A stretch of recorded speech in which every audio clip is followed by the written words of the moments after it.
This episode is brought to you by Jing's Mortgage Team. Jing's Mortgage Team is a team of real estate mortgage professionals whose mission is to help anyone with their real estate needs. If you're looking to buy a home, sell a home, refinance your home, have credit issues, or in need of an investment loan, we can definitely help you. If you're looking for a real estate agent, we know the best of the best real estate agents. Visit the link below for more information.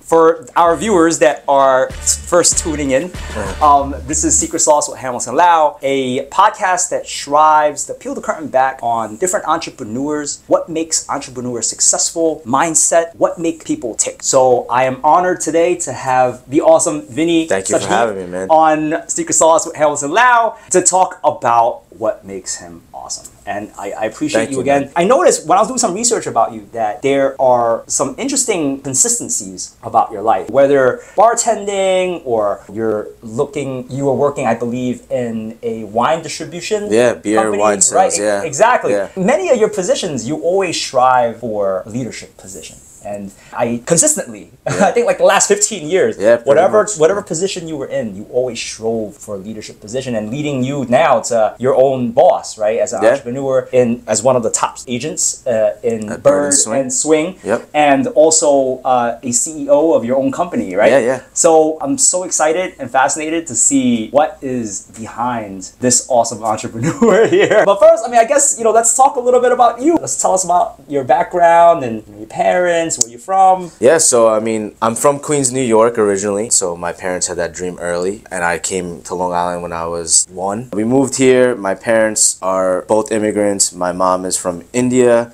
My dad is from Afghanistan. I'm the oldest. All I remember as a kid, my dad was always working. What did he do?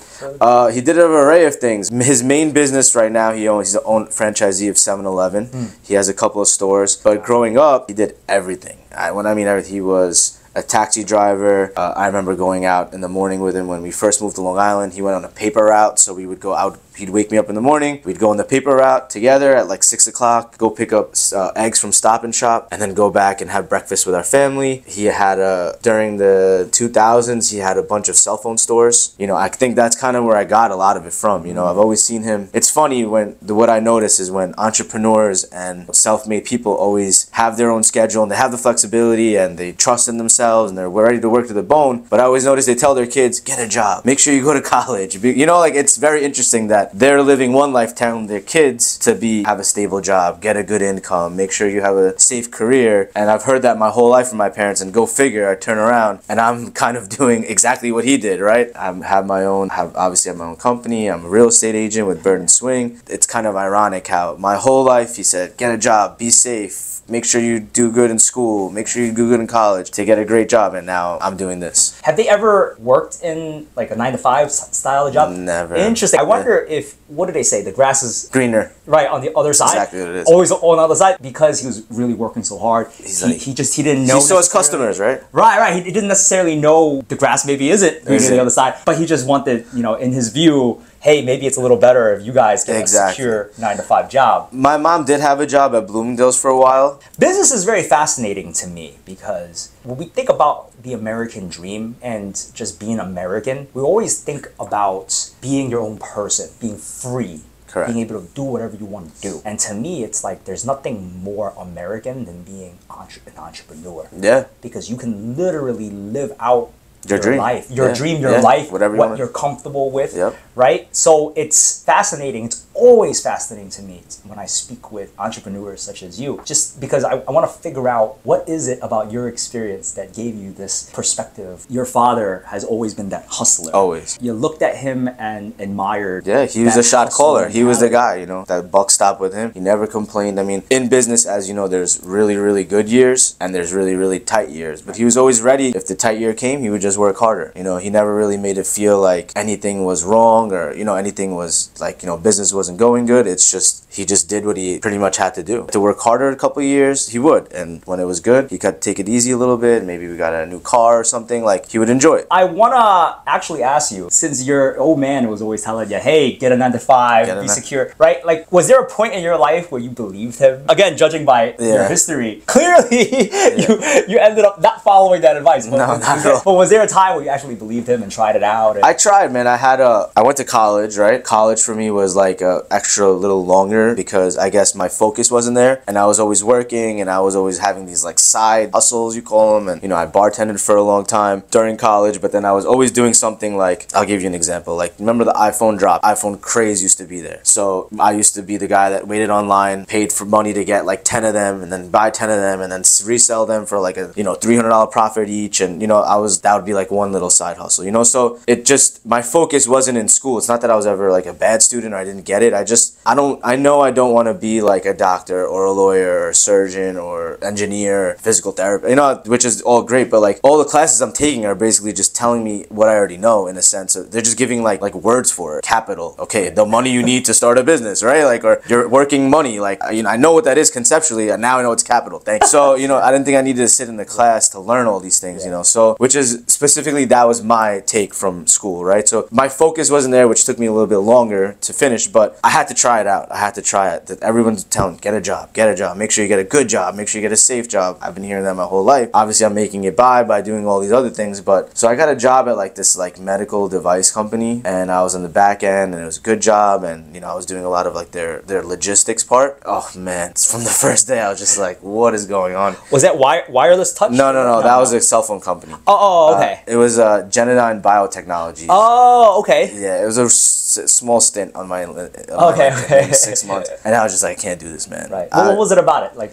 it's just like, you would go in at 9, right, and you literally would be like that. You'd go in at 9, sit at your computer, and then you have all these orders to fill, and this is coming from there, and you're just on your computer the whole day. And maybe I would talk to the guy that sat next to me a little bit. You know, you look for your lunch break, you're looking forward to it. I was always like the extra 15-minute guy on my lunch break. I was like, it's all right, man, keep my like $2 that I, you know, for the 15 minutes, right? So I just, you know, the repetitiveness was just like miserable to me.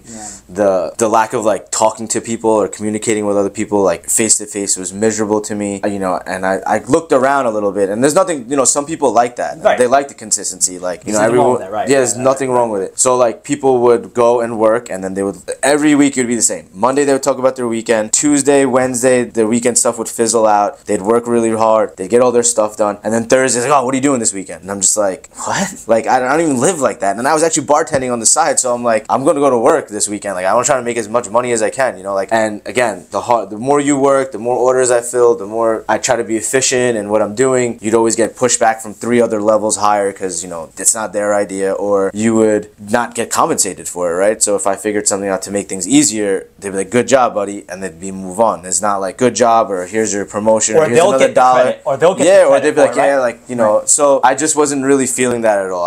It's just not my personality. And you know, if it was up to me, I'd work 10 more hours in the day to make more money, but I couldn't do that, right? So it just didn't suit my personality at all.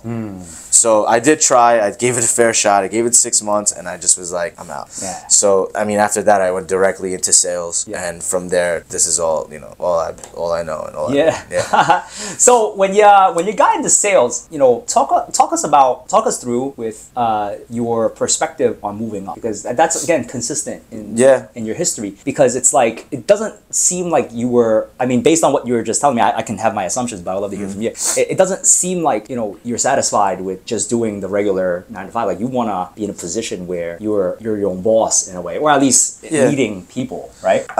So I mean, look, the way I think is this, like, and maybe just a skewed view, like, I watch TV, I read books, I watch Instagram, and I'm always seeing like things and people, and I just think that there's so much more that is just in like what you see day to day. And I always think like, why can't I get that? Or why can't I, what is wrong? Like, am I doing the wrong thing? Should I work harder? Should I do this? So in that sense of like, leadership and moving up and what's next. I'm always thinking like, what's next? So when I got my job at the next job I had was at Manhattan Beer Distributors, right? It's like a major beer distributor in all of Manhattan. Like, they're big time. So, you know, I got the job as a salesman, and then automatically I'm the guy that's coming and at work, and I'm always wondering, like, how does this work? Like, I'm not just gonna go do my job and like leave. I'll be like, okay, so when I put in the orders, like, where's the order going and where's it getting processed, and then how are they getting like my truck is the one that's, you know, with my beer and what my stock, you know, I would be in the back with the warehouse guys, like, oh, how do you do this, what's going on, just because that's my own self. Like, I'm always wondering, like, how does this work, how does that work, right? Why is this process like this, right? So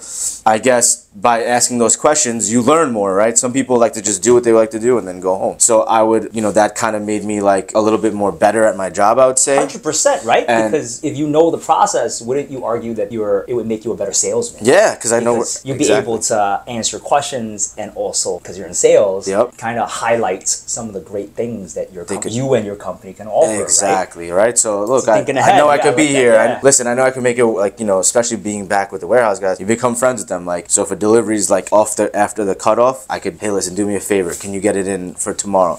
So it made me a much better salesman. It made me build a lot of relationships, which is huge in any type of business, life, anything. And that kind of brought me to the leadership stuff there. And like I say, like, I always think, like, what's next? So once I did this one position, all right, like, cool, it takes me a couple of months to learn. What's the next thing now I could do? What's the next stage I could learn? So with each stage, every step, you learn more. So I'm always trying to, just like as I go in the back and try to figure out how operations work, I just want to learn the next step of sales or the next org, you know? So that's what kind of draws me to all these leadership roles. It's not that I purposely do it, it just so happens. Yeah, like, that's part of what it is. It's just so happens because you're such an initiative taker that usually initiative takers are in leadership roles, right? Now people are asking me, the new guy gets hired, how do you do this? Oh, come sit down, I'll show you. You know, so it's kind of, it just came part of it. It's not that I seek it, it just comes with the territory of trying to learn as much as you can. I'm very excited to talk to you because I think our culture perceives business, because you went to business school, right? Yes, you went to business school, and, you know, everything you said is correct, right? Like, I think business school is for people that have no business background at all. Yeah. Doesn't understand what capital is, for example, at all, right? And it's like people get like an MBA in business, and, like, you know, they come out and it's like, okay, now I want this, you know, I want to do business, right? But I think really what's important to note is the drive and the mindset has to be there in order to be successful in business. Would you agree? Or 100%. Because it's like you can get a PhD in business and know every term and know everything. Exactly. Like, you can get the highest accolades of education in business, but yet if you don't have that drive mentality, that hustling spirit, you're just gonna have a lot of words that you know. Exactly. Right. And, you know, I think there's value in this because, again, it seems like you embody entrepreneurial spirit. It's like, you want to be your own boss. You want to, you know, be a better salesman. I got to talk to you about the sales positions because it's like, you know, I think our culture also perceives sales in a very, like, negative, right? Sneaky. I agree. It's very strange. That's like the first thing you have to overcome when you're doing sales. Right? Someone thinks you're trying to get them.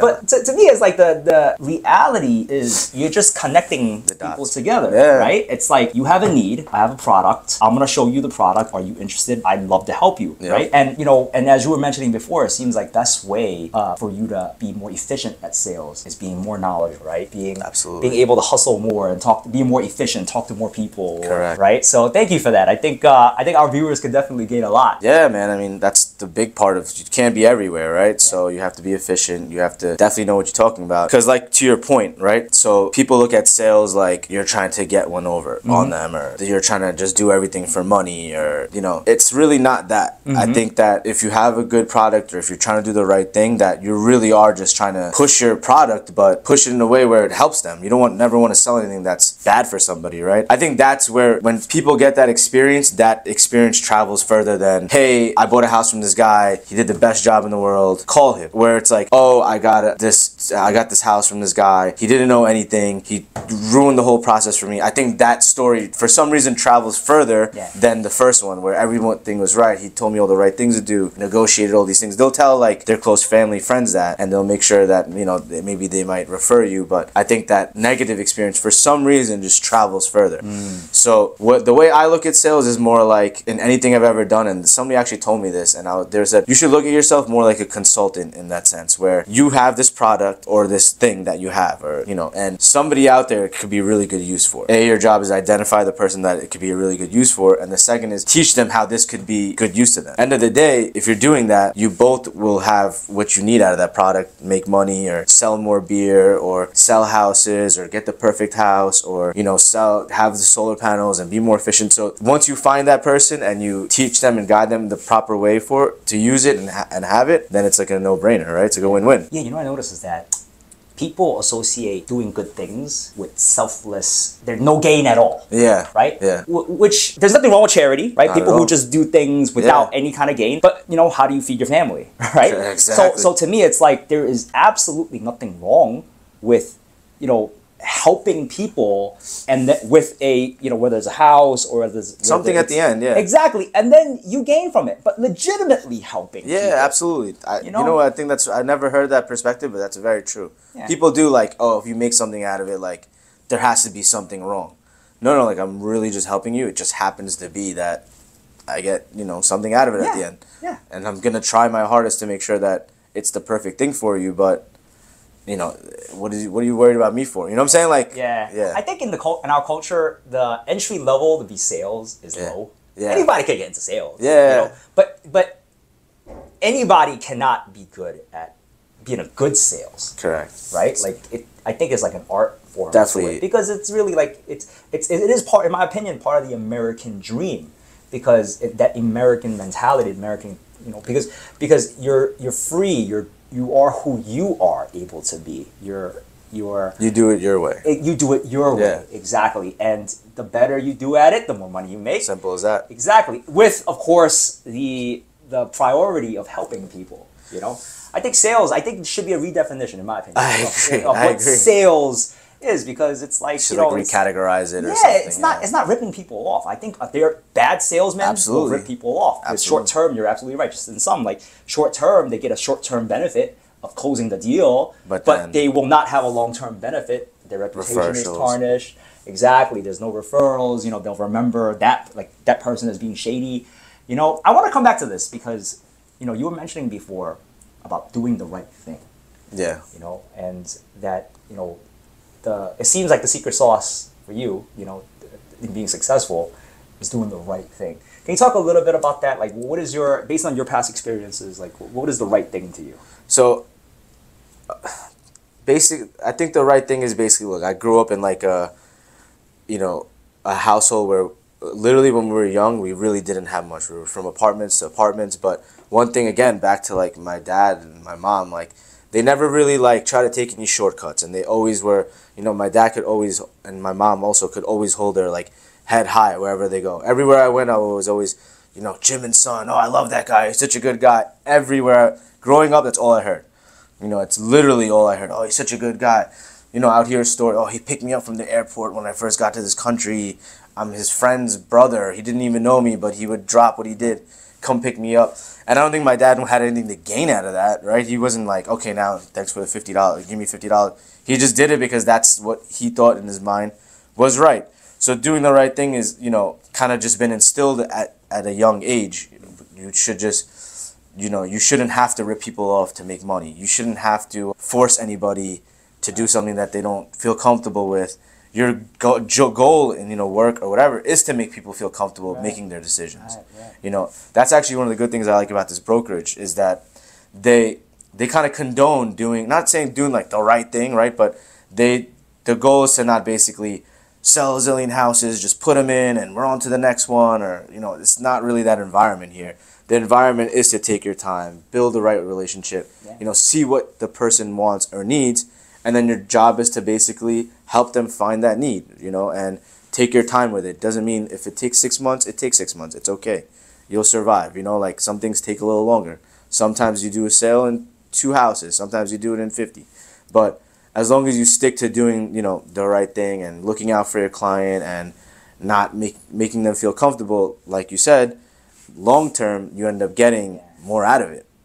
So your 6 months on the one client could end up to 3 more leads. And just by being yourself and doing what you believe is right, and you could go to sleep at night and just like you could feel comfortable with what you did in the day, then that's, you know, there's nothing better than that. And that's important too, right? Yeah. Like, back to this idea of the American dream, right? Yeah. Being able to sleep You have to, at man. night. Yeah. Like, being able to proudly look at yourself in the mirror Absolutely. and say, I'm a good person. Absolutely. You know, that's very important because there's a sense of freedom in that, right? Yeah, you could walk around without hiding your head, you know? Exactly. You say hi to everybody, anything wrong, talk to me, you know? Like, there's definitely a sense of freedom in that. Because I know definitely there's some people and people out there, I'm sure, they're scared to come out of their house, you know? Like, they're probably scared to face people. Because they ripped them off, yeah. Right. So, lesson learned, right, to our viewers, right? Do good by people, right? Rip people off, right? Definitely don't rip people off. It pays off. because, like, the statistics show that, you know, in any sales, it's about relationship building. Absolutely. It's doing the right thing, being a good person, right?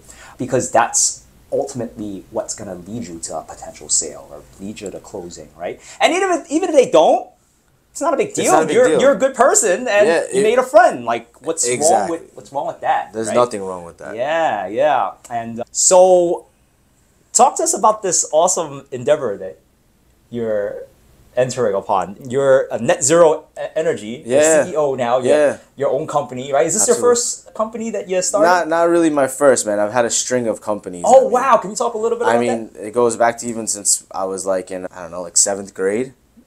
I was the kid that was like selling. You were talking about iPhone, right? I was the kid that was selling Pokemon and young, and then you know, the I-95. My dad had a bunch of cell phone stores, so that's kind of what was like in my mind, right? 24/7. My dad's had like a couple of stores in Manhattan, so that was like where my mind was, right? My cousin had learned how to change the case for the iPhones. Not the iPhones, the I-95. That was like the color screen Nextel, like, if everyone remembers, beep beep going off, all that. So he taught me how to change it. And at that time, if you could learn how to do it, you know, for a 7th grader, it was $100 a phone to change. That's what the going rate was. I didn't make the rate. That's just what it was. So if you would go to a store, they'd charge you $100. So I learned how to do it. I practiced on mine. I took it off, put it on, took it off, put it on, took it off. I got really good at it. So then I got confident to change somebody else's. So I started changing a lot of these cell phone cases for people in high school. It was like the trendy thing. You know, I don't know if people that are listening, or I'm sure some people remember it. But that was like the trendy thing. You'd want your Nextel to light up. You'd want it to be different colors. It flashes. So I learned how to change the cases, and I started doing a bunch of those, and you know, like $100 to me was like equivalent to like $1 million in those days. Like, that could last me like a month, you know, to be honest. For a middle schooler? For a 7th grader, I was like with my friends, like, oh, you want an Arizona iced tea? I got you, don't worry. You want some candy? I got, don't worry about it. Yeah. So we would walk, you know, we'd walk in the deli, like, yeah, whatever you guys want. So, you know, I was, then the next step would be that, you know, the issue started becoming getting the cases. Like, we couldn't find them. So me and my cousin, we partnered up and we started this company called Such Accessories, and that was like my first company that we ever really like. It was not like LLC or anything. Like, it was just, we did it as 7th graders, and he was in like 9th grade or something. I don't know. We were young, but we went online. Obviously, the internet, right, was like newer at that time. So we found like there was no like eBay, there was no like Alibaba, there was nothing. Probably like 2000, like late 90s. Yeah, late 90s. Yeah, like so. 2000. Right. 2000 was, I was in 5th grade, so 2 years out. 2002. Right. So that early. So we found some website where we could just order them, and I remember like it was like we had to make an order, and it was like $350 or something like that. And I was like, damn, dude, that's a lot of money, man. Like, you know, I keep spending this $100 I'm getting for a phone. Maybe I got 50 on, you know, 50 I could do. So we borrowed like 100 from my older cousin, and he had 100, like, to make this order for like 300. So we ordered these cases, and I remember it was like $6 a case. They were selling them for like 20 in the store. So now we got this shipment of cases, and we're like, all right, like, we went to my dad. He's like, dude, I'm not doing this, man. Like, he's like, I got something else, man. I'm not gonna buy these from you guys. Like, I don't need to do that. Like, It's a waste of my money. I'm not changing cases in the store. Because his store was actually right in Greenwich. So it was like business. He was like getting crazy corporate. You know, this is the cell phone boom, man. So like he was getting like the office guys getting 100, 200 lines. He's like, I'm not changing a cell phone case. But that was a little bit more trendy out in the island, right? So what me and my cousin would do, what we did is that, so we lived in Lyndhurst, and one of our best friends lived in Wantagh, right? So we planned this whole day out, and we were like, he got a deal for us in Wantagh to change his friend's case. He was coming at like 7 or something like that.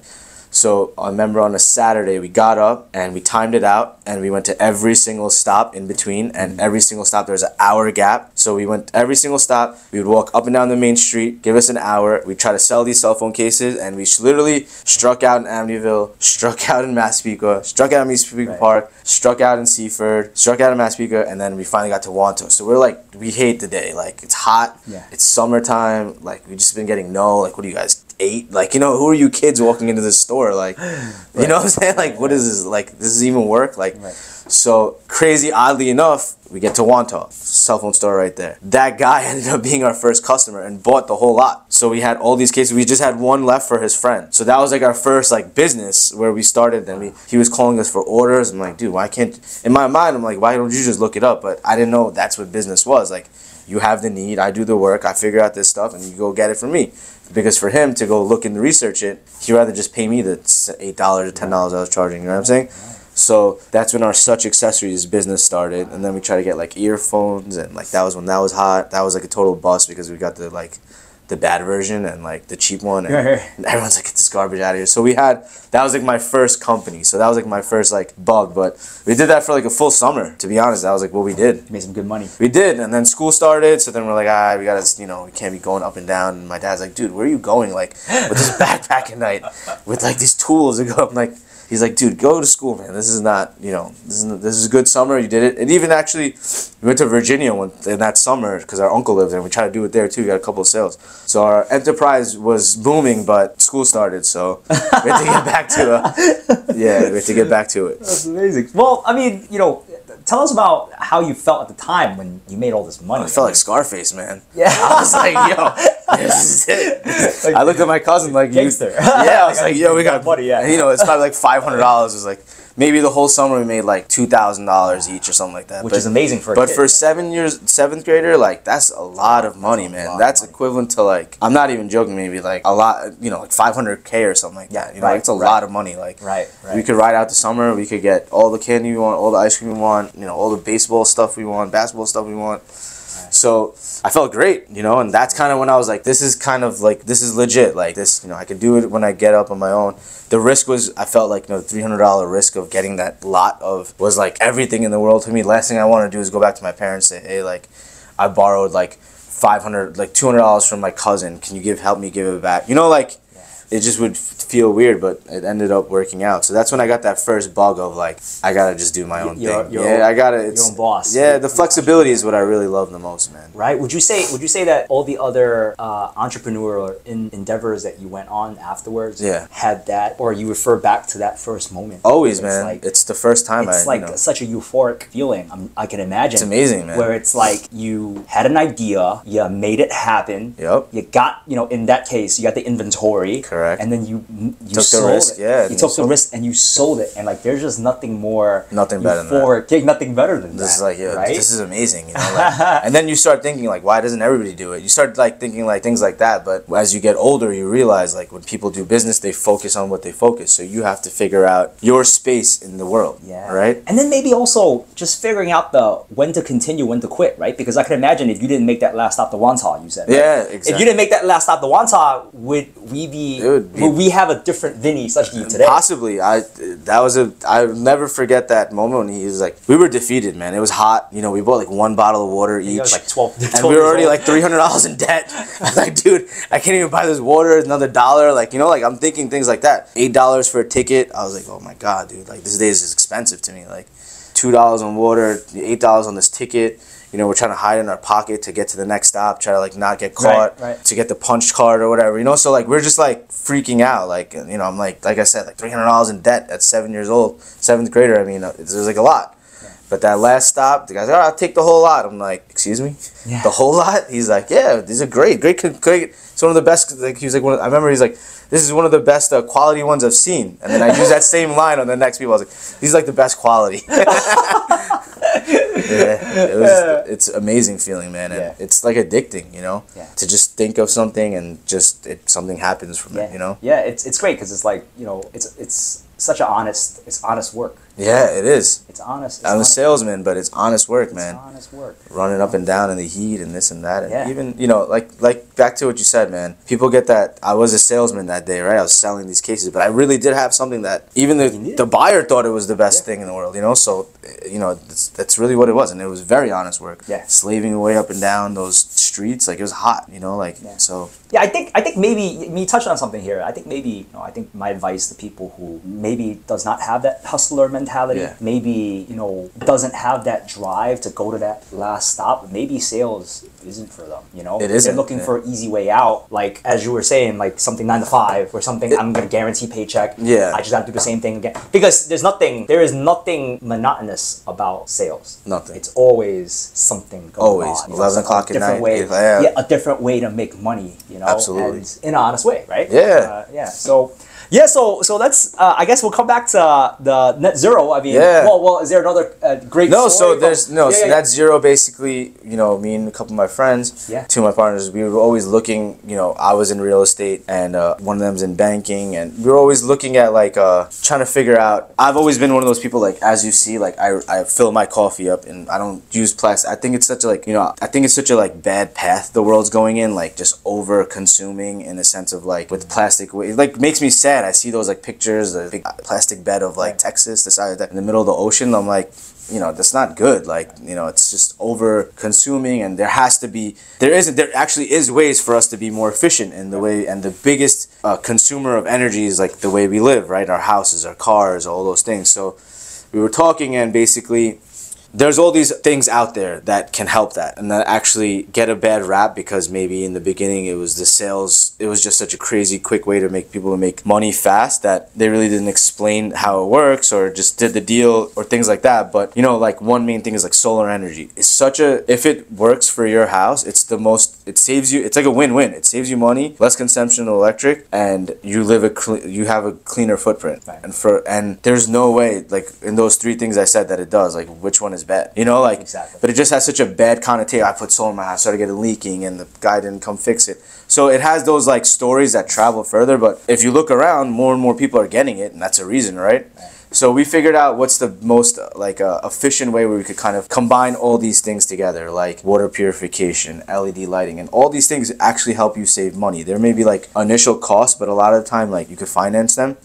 And we try to just put it together in one house. We didn't want to just be the solar guys or the lighting guys or the water guys. We wanted to be everything in one so that we could go to someone's commercial or a whole residential house and give you a full energy audit on how to be the most efficient you can, the cheapest way possible. And most conveniently for the consumer, right? Because it's all one-stop shop. Right? Exactly. See, always thinking ahead. Then the next step. To the next thing, yeah. Exactly. And there's so many secret sauces here, Vinnie. There's so many different things here. I mean, I think it's going to be hard to really cap off on one thing that makes you successful. But I think overall, your story is incredible. That it's really a accumulation of all of your life experiences that really got you to where you are. And I got to ask you, would you say it's luck or hard work that got you to where you are today? I think it's both, man. I think you definitely need luck. We're already lucky. You're born. Okay. I look at when I just had a son and I was reading. I was reading about it, and the chances of a kid being born is 1 in a zillion, especially you. So that already you're lucky. And I tell people that sometimes when people are feeling down and stuff, I'm like, you're born. You wake up. You could be alive. You're lucky as can be. Especially living in America. We have everything in the touch of our hands. So I think that's the luck part. You're already, and what you make of it is the hard work. It depends on what you want out of it and what kind of life you want to live and the hard work you're willing to put in, So even people that are born into wealth, right? They could also even be in mentally bad places, but they're not willing to work at being in the happy place or, they feel like a void or something, So it's not always just about money. It's about being happy in a mentally good space. And if you're doing that, then you could work harder because that's what you want to do, right? So I think it's a little bit of mix of both. I think if you're born, especially we're in America, you're lucky, man. You made it, and everything else is what you want out of it. Yeah. If you had a piece of advice to give yourself, a younger Vinnie, maybe the bartending Vinnie, or the middle school Vinnie, do you have any piece of advice for them, or would you say just? Yeah, I would say just whatever you think you actually can do. Where when I was bartending, I thought that was my world. That was what I could do, or, you know, I have to go to school or college, or I have to live this type of life, or I'm gonna get, you know, this is where I'm gonna be. But realistically, if you, whatever you think, and you think of yourself in 50 years and that's how you want your life to be, like, you could do it. Like, you could 100% do it. You just gotta figure out the way to do it. Instead of just going with the day-to-day, like, take some time. Think about how, you know, if that's where you want to, if you want to be like, I don't know, for example, if you want to be like president or something, figure out how to become president. Take the time, do it, and go take the steps you need to go to become president, if that's what you really want to do. And if that's what you really want to do, you'll be willing to put in the work. Yeah. And you'll know very easily in the first 2 weeks of trying to be president if you want to be president or not. Because if you really want to, you will. And, you know, if you try and you realize that's not what you don't want to do, it's okay. It's not the end of the world. Then think of the next thing that you want to do. Yeah, you know? Yeah, absolutely. I think you summed up so beautifully. There was a quote that Denzel Washington said. It was something like, you know, a goal without action to get to the goal will always stay as a dream. Don't quote me on this. Like I'm just verbatim off the top of my head, right? But it was something along those lines. Yeah. You know, like a goal that doesn't have any action steps to get to the goal will always stay and remain just a dream. That's what it'll be. Yeah. Yeah. But like, you know, when there's action steps to get it, you can actually achieve it and make it into a reality. Absolutely. You know? But Vinnie, I think, you know, a great secret sauce that I noticed about you too, you know, you're extremely real. You're honest with who you are, with your path that you followed. I mean, I'm so happy that, you know, you made great decisions in your life to get you to where you are now. And there's nothing more satisfying to me to see somebody who's being real with their life, real with themselves, and achieve success with being real with themselves. I feel like, you know, same time for our younger viewers who kind of feel stuck in, you know, where they are in their life, and maybe, you know, want to satisfy somebody else's dream, maybe their parents, maybe their spouse, you know, that don't want to take that leap, you know. I mean, do you have any advice for anybody that's like that, that's going through, you know, a turning point where they're thinking about starting an entrepreneur path or journey and they don't really know, you know? Yeah, I think what I would say to them is there's no reason you can't do all of it. So, for example, like say somebody has a job and they're living out someone else's dream, right? Say it's, and it could even be like a doctor. Like say there's a doctor and he is excellent at his job and he's crushing it, but his dream is to be a violin player. I'm gonna just throw some crazy, right? There's no reason he can't do both, right? Or there's no reason why he can't transition into becoming a violin player, right. Or safely transition. Yeah, there's no. You don't have to do one or the other. Right. Nobody in this world says that you could just be X or Y. Like you could do whatever you want, and you could do it to the point where you're comfortable with it. Maybe he starts playing the violin and is like, all right, I'm cool with doing like a gig in like a wedding, and I'm cool with doing a gig in these like cool bars, and I'm like happy with that. But on the other end, if you want more and you're like, I'm doing like 2 weddings a week, this is amazing, I want to do 4, and then I want to figure out how to be in like the orchestra, then you could do that, right? Then you obviously you have to balance yourself of time away from work, from family, this, and if that's what you really want to do, you'll do it. So that's what I would say. There's no like straight line, right? And there's everyone, just because it worked for me or it works for you or works for another person, you got to figure out your own path to get what to do what you want. I love that. Thank you for that real, honest answer, because consistently when I speak with entrepreneurs, they have a similar response. Yeah. You know, there is no straight line. Impossible. If you're looking for a straight line, go get a 9 to 5. Yeah. You know, like you know, entrepreneurs make their own way. It's not black or white. It's all gray. You know, because everyone's experience is different, right? And that's the art, and that's the beauty of living in America, right? Exactly. Oh boy, Vinnie, I don't know how else better to end this than that. You know, I'm gonna link Vinnie's information in the description. Thank you. Vinnie is with Birds and Swing, so I'll leave his information there. Reach out to him. He's an amazing human being. I'll also leave the information for Net Zero on there as well. Cool. You know, thank you. And yeah, Vinnie, I appreciate your time. Man. It's an honor, man. It's an honor for me. Thank you. I really appreciate it.